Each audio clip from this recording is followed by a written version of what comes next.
पंडित पढ़ पढ़ भटकत रह गे इत ही अजौन पाया गम जन्म जनेऊ नहीं विपर कया घाली डोर गलम हमरा बदन कुटिन तन मैला जैसा कारा जाम तुमरे चरण कमल के पर से पहुंचेंगे सतधाम अजप्पा जाप जपै निस्वा सर सुमरण करो उरामा गरीब दास गरीब अगम अनुरागी चीनो अलफ इलाम।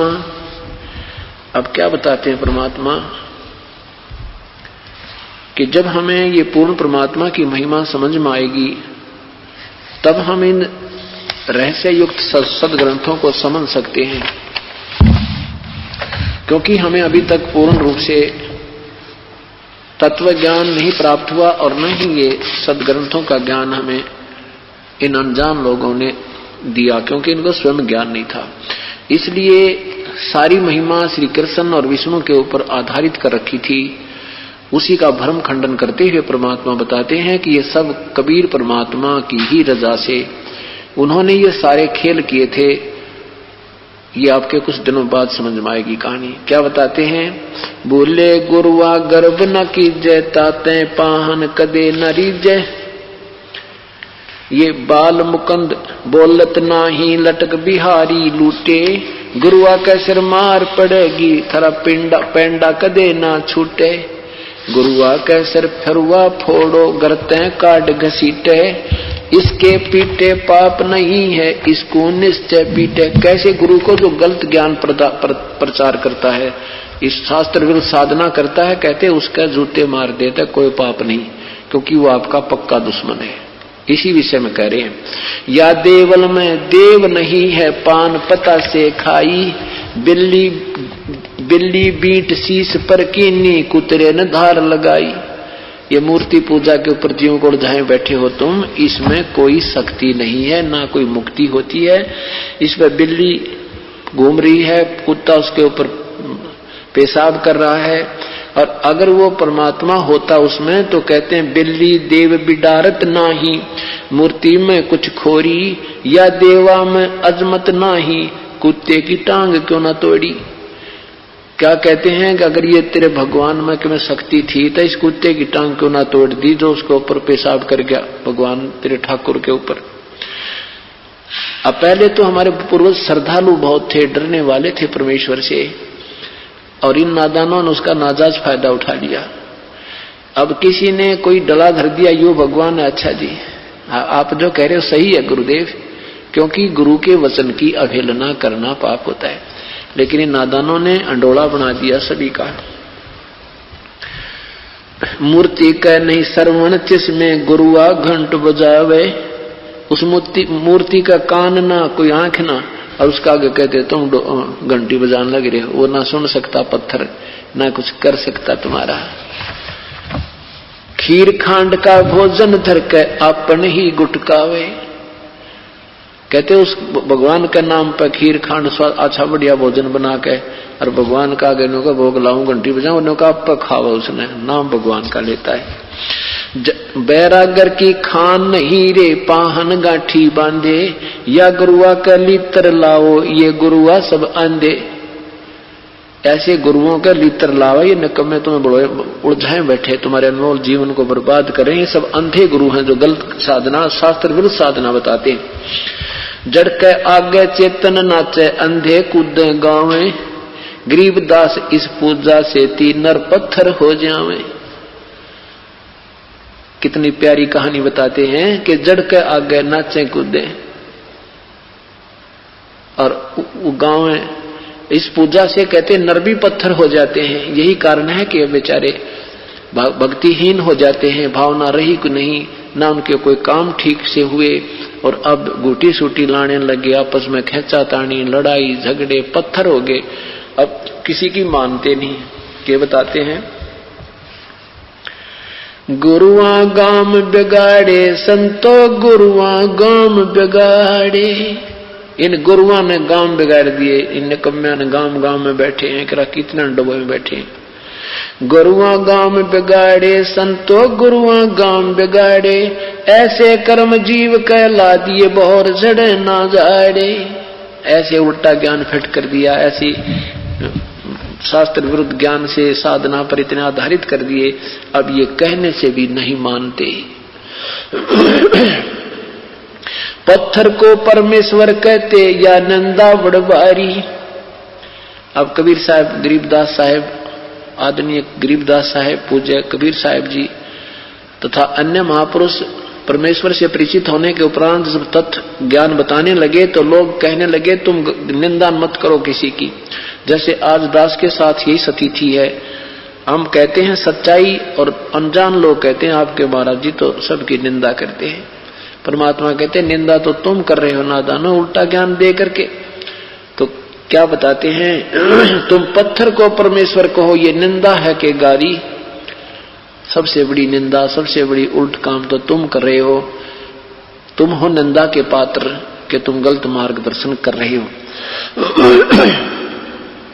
पाहन को परमेश्वर कहते ये निंदा बड़ भारी, या की मोहे समझना पड़ी तुम पूजा कर हो अकेगारी। या जो हड़का जल भर कह लाए चरना अमृत ठहराए, और जड़ के चरण धो कह दीने चेतन को फिर पाए। तालाब का पानी भर के लाया करते पहले, और भगवान की मूर्ति के चरणों पर डाल कर फिर नीचे पानी दूसरा पात्र में डाल के, और फिर कहते हैं पत्थर के पांव धो के और चेतन में प्याओ तुम। तेरा गजब भैया। 10 लाख जंत जीव जा उपजे यो चरण अमृत नाही, या मैं छोट गनेरी पांडे समझ देख मन माही। सालग सिला धो कर पिए से हरदा पत्थर होई, चरण कमल में चरणामृत है जिस पीवत ना कोई। कौवा मछ मीन जल पिया बिष्टा की न्यामाही, गुरुआ कहत गारा लाए जुग जुग छूटे नाही। भरम विदूषण शब्द हमारा कोई गावे कोई रोवे, पांडे को तो परख नहीं है या खिचड़ी मोहम्मदी धोवे। सालग सिला गांठ के बांधे तीर्थ चले परादी, समझ न पड़े परख नहीं आवा ये बड़े ज्ञान के वादी। वाद विवाद करने में तो तेज हैं और गलत साधना में पक्के ढंग से लग रहे हैं। और हमारा जो ज्ञान है ये भ्रम विदूषण है, ये भ्रम विनाशक है। हमारा जो ज्ञान है, हमारे जो मंत्र हैं ये बिल्कुल निसंशय बिल्कुल सत्य हैं। इनसे सब भ्रम नष्ट हो जाता, हमारा कोई सुनता नहीं हमारी बात को। बैरो भूत मसाणी पूज्य दुर्गा देवी ध्यावे, ऊती कहतो तब ही बाजे बकरे आण कटावे। बेड़ पूछ को पंडित पकड़े बादो नदी बिहंगा, गरीबदास व भवजल डूबे नहीं साध सत्संगा। परमात्मा की प्यारी आत्मा आदरणीय गरीबदास साहिब कहते हैं कि वो इस संसार रूपी 84 लाख योनियों में डूब जाएंगे, इन्हीं में पड़े रहेंगे जिनको संत का सत्संग नहीं मिलता। ये शास्त्र विरुद्ध साधना एक भेड़ की पूंछ पकड़ के दरिया को, भादों के अंदर जो दरिया बहकर चलती है उस समय, और भेड़ की पूंछ को पकड़ के पार करने की जो सलाह देता है, तो उसके विषय में कहते हैं कि भेड़ पूछ को पंडित पकड़े भादो नदी बिहंगा, गरीबदास वो भवजल डूबे जिनको नहीं मिला साध सत्संगा। जिनको परम संत का सत्संग नहीं मिला वो 84 लाख योनियों में डूब जाते हैं।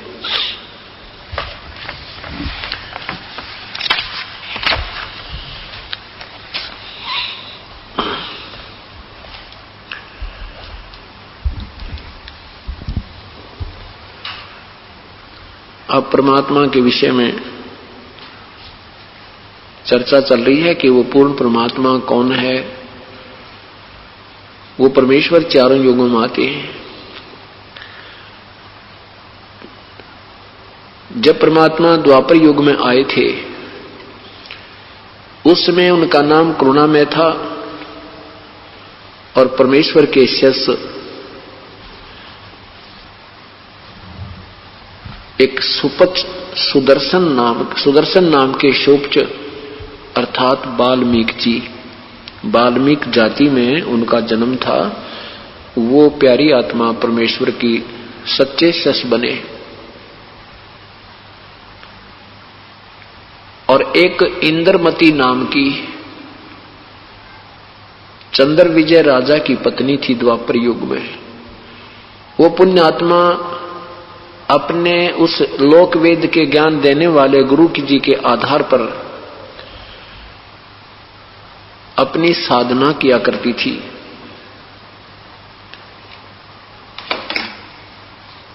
गुरुजी ने, उसके गुरुदेव ने बता रखा था कि व्रत उपवास करना, भगवान विष्णु और शिव की साधना करने से और भूखों को भोजन खिलाना एक अति आवश्यक होता है।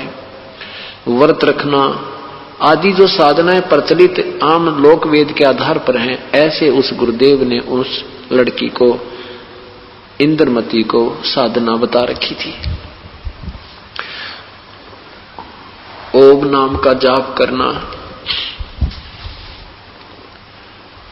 ओम नमः शिवाय जाप करना आदि आदि जंतर मंत्र दे रखे थे।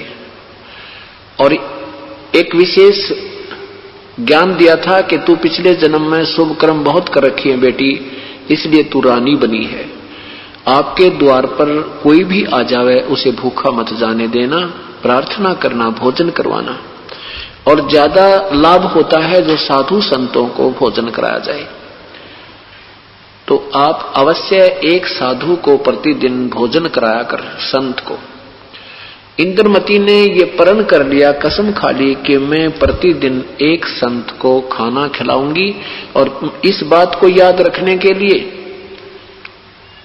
कि मैं कहीं भूल ना लग जा, मैं पीछे खाना खाया करूंगी, पहले किसी संत को भोजन कराया करूंगी। ये उसने एक अपना शपथ ले ली, आप अपना एक प्रण कर लिया। ये कार्यक्रम चलता रहा, कई वर्षों तक ठीक चला। एक समय क्या हुआ कि कुंभ का मेला आ गया। कुंभ के मेले में ये सभी तीनों गुणों के उपासक ये उस पृथ्वी पर स्नान करने के लिए प्रस्थान कर गए। उस क्षेत्र में कोई भी साधु संत, जिनको हम संत मानते थे, जैसे लाल कपड़े पहन कर, गले में माला डाल रखी, माथे पर तिलक लगा रखे, इस तरह के जो साधक थे उनको संत कहा करते। तो वो सभी संत जन स्नान करने के लिए प्रस्थान कर गए, क्योंकि पहले पैदल चलते थे, 2-3 दिन पहले चल पड़ते थे, 2-3 दिन वहां रुकते थे, फिर वापस आने में इस प्रकार कई दिन लग जाते हैं।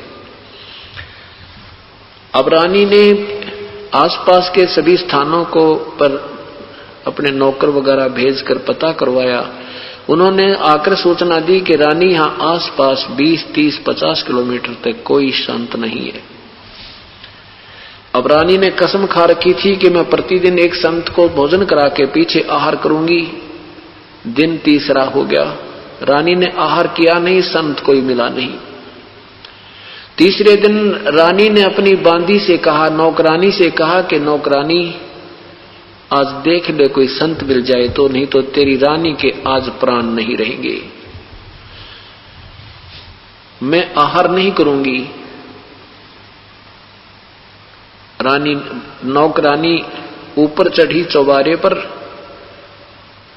परमेश्वर ने मेहर करी अपनी प्यारी आत्मा के ऊपर। स्वयं परमेश्वर एक संत रूप में, और राजभवन के सामने एक ऐसे गली जाती थी, ऐसे सीधा आकर के ऐसे मुड़ती थी, तो सामने परमात्मा आ रहे हैं साधु वेश में, सफेद कपड़े, दाढ़ी बड़ी हुई, और वो आ रहे हैं। रानी, नौकरानी तुरंत नीचे आई और कहा नौकरानी से कि महारानी एक संत जैसे ही लग रहे हैं, वस्त्र सफेद हैं लेकिन साधु जैसे ही लगते हैं। रानी ने कहा जा नौकरानी और शीघ्र बुला के ला। नौकरानी जाकर कहा कि हे रिसीवर, हे संतजन, आपको हमारी रानी याद कर रही है। परमेश्वर ने करुणा में रूप में आए